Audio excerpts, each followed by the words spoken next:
This is indeed a matter of honor and privilege for me. If you think in any conflict area, it's always the women and the girls who are, disproportionately affected. And our endeavor was always to reach out to them, to get to know the problems that are being faced by them and highlight their problems. We talk about any conflict, the major chunk of the population who gets affected is the women and the girls. And once you increase the number of women peacekeepers, you increase a reach out to that section of the society. It just have a purpose in life which is beyond what you want to do. This year, we are particularly honored to receive the UN Gender Military Advocate Award for 2024. We hence proudly celebrate Major Radhika Sen, whose exemplary service and leadership have earned her this distinguished award. Congratulations, Radhika.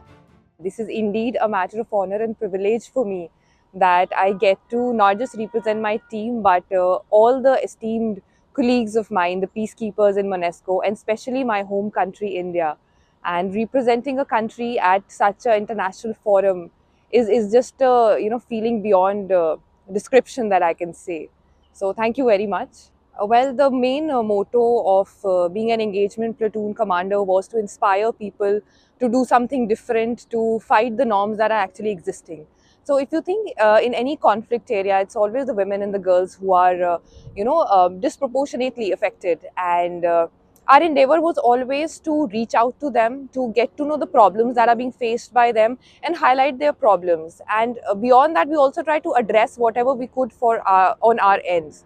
A different step that we took from our end was educating the people about what all violations that can happen, what are the human right violations, and how to speak up for their, for their discriminations that was happening. And I think it is very important for today's world that the women, they start supporting each other, fighting those discriminatory norms that are existing in the society. And employment has a very big role to play when it comes to empowering women. At the same time, it is very important for the men, to support the women leadership in each and every sphere of the work that we do, and give, a gender perspective towards each and every field of life. So our basic mandate was the protection of civilians, which included having a situational awareness for the contingent commander, as well as getting to know the security concerns of the people who are affected, which include each and every one, the men, the women, the elderly, and the children. Beyond doing that work, we were involved in creating a lot of situational awareness for the people.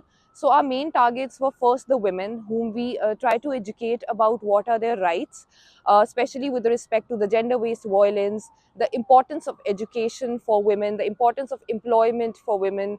We focused a lot on the health issues of women, which included the child care, which included the health and hygiene of the women. We also focused on a lot of training for the youth, which included the employment, the education, the environment, and fighting for the discriminatory laws which were there. Another thing that we did in our mission was carrying out various skill development cadres for the people. For the women, we had baking and the tailoring cadre, and we targeted almost 20 to 25 women at one time. For kids, we used to have self-defense and English training cadres that we conducted. And for the youth, we tried to involve them in the light motor vehicle repair cadre. Well, as I brought out earlier, if we talk about any conflict, the major chunk of the population who gets affected is the women and the girls. And once you increase the number of women peacekeepers, you increase a reach out to that section of the society. Women, as you know, in fact, not just women, everyone in the society is more comfortable talking to women representatives. So we try and get the perspective of each and every one out there in the society. And if you increase and employ the women in the right role, I think that will help us in reaching out and then addressing the problems of all those who are in conflict. And maybe, yes, we also can act as a role model for the society, where people can see how women and men, they work together in order to bring a positive change in the society. So it's a very good initiative that has been taken, and we look forward to more such contribution by the women peacekeepers out there. Well, when I joined Army, I was very much inspired by the instructors that I had, because all of them, I've seen them, being a part of United Nations. And ever since I was in school, I've read about UN peacekeeping. From that time only, I wanted to be a part of United Nations. I never thought that this is how I'll get to be a part of United Nations and work for the humanitarian cause, such a great cause. So yes, ever since I joined army, I wanted to be a part of UN peacekeeping. And the day the interview came, I was really happy, very excited, and especially getting a challenging mission like MONUSCO, and that too getting an appointment like the engagement platoon commander, where you get to directly interact with people, get to know their problems, and do your best to serve the people. I think it's a feeling, I cannot express it, how grateful I am to get this opportunity and to work for it, and make some change in the life of the people. Well, my only message is it's very important in today's world to be responsible human beings. I would say that everyone can do good for themselves, but when it comes to doing good for others, and the reward that you get is just exceptional. So I think everybody should have something up their sleeves, a aim in life, right? To do something which is beyond a personal reason, and it can be anything. It can be for the environment, it can be for the humanity, it could be uplifting somebody's voice. It just have a purpose in life which is beyond what you want to do. And there is no shortcut to things, right? You have to work hard towards it. Every day has to be challenging, but the reward is really worth it. Today, on the International Day of United Nations Peacekeepers, we come together to honor India's exceptional contributions to global peace and security. Our brave peacekeepers have shown unwavering courage, steadfast dedication, and an unyielding commitment to protecting vulnerable communities around the world.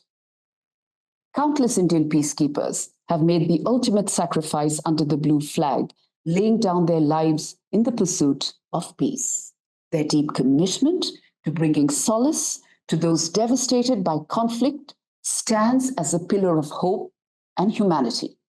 This year, we are particularly honored to receive the UN Gender Military Advocate Award for 2024, a powerful testament to India's steadfast dedication to gender equality and the invaluable role of women in peacekeeping.